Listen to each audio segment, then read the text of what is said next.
अब हम लोग जानेंगे कि फैराडेज लॉ ऑफ इलेक्ट्रोलाइसिस, यानी फैराडे का विद्युत अपघटन नियम। तो विद्युत अपघटन यानी इलेक्ट्रोलाइसिस के संबंध में फैराडे ने क्या किया कि बहुत सारा स्टडी किया। किसके संबंध में? विद्युत अपघटन के संबंध। हाँ, विद्युत अपघटन के संबंध में यानी इलेक्ट्रोलाइसिस के संबंध में क्या किया? बहुत सारा अध्ययन किया, और उस अध्ययन के आधार पर, उस स्टडी के आधार पे उन्होंने क्या किया?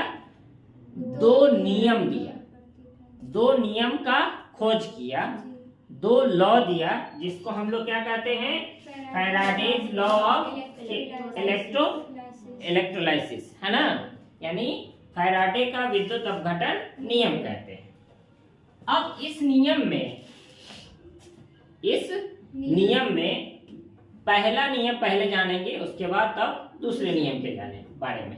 तो पहला नियम में क्या बताया गया है?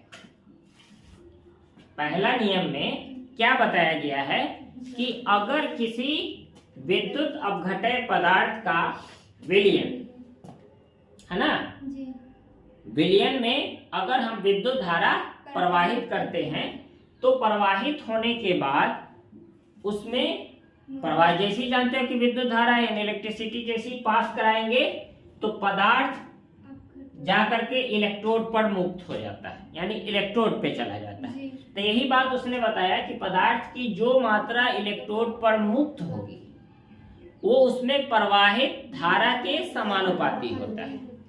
बात समझ में आया? यानी जितना इलेक्ट्रिसिटी हम इसमें फ्लो कराएंगे उसी के समान अनुपात में, यानी डायरेक्टली प्रोपोर्शनल, यानी प्रोपोर्शनल जो होता है वो पदार्थ इस पर मुक्त होगा, यानी इलेक्ट्रोड पर जो पदार्थ का द्रव्यमान मुक्त होगा वो प्रवाहित धारा के समानुपाती होता है। तो अगर मान लिया जाए कि इस पे जो धारा प्रवाहित हुआ, किस पे? इसमें जो धारा प्रवाहित हुआ वो है I, है ना, और पदार्थ का द्रव्यमान जो इस पर, इसके इलेक्ट्रोड पर मुक्त हुआ है वो है M। तो ये नियम के आधार पे क्या होगा? M समानुपाती I। अगर मान लिया जाए कि इसमें C एम्पियर की धारा T समय तक, C एम्पियर की धारा T समय तक अगर प्रवाहित किया जाए तो I इक्वल टू क्या हो जाएगा? CT। ठीक है, इसका मतलब ये हुआ कि इसको हम लिख सकते हैं M समानुपाती CT। अब क्या होगा कि M इक्वल टू, जानते हो कि कोई ना कोई कांस्टेंट टर्म यूज करते हैं, तो क्या होगा कांस्टेंट टर्म? Z। तो ये हो जाएगा ZCT। तो पहला नियम से हम M का वैल्यू निकाल लिए, M का वैल्यू हम प्राप्त कर लिए। M क्या है? इलेक्ट्रोड पर मुक्त हुए पदार्थ की हाँ, तो कौन सा पदार्थ मुक्त हुआ है? जो विद्युत अपघटय पदार्थ है वो अपघटित होकर के इलेक्ट्रोलाइटिक सब्सटेंस जो है वो टूट करके किसमें? हाँ, इलेक्ट्रोड पे जमा होता है। तो जितना जमा होता है उसको हम M मानते हैं। तो M इक्वल टू ZCT। तो ये था फैराडे का प्रथम नियम, पहला नियम।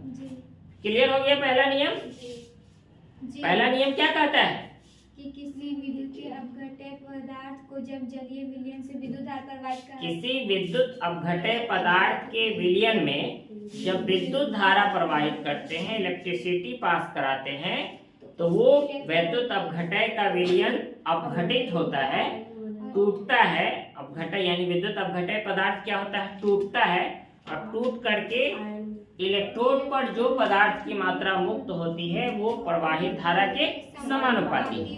क्लियर है ना? तो ये पहला नियम था।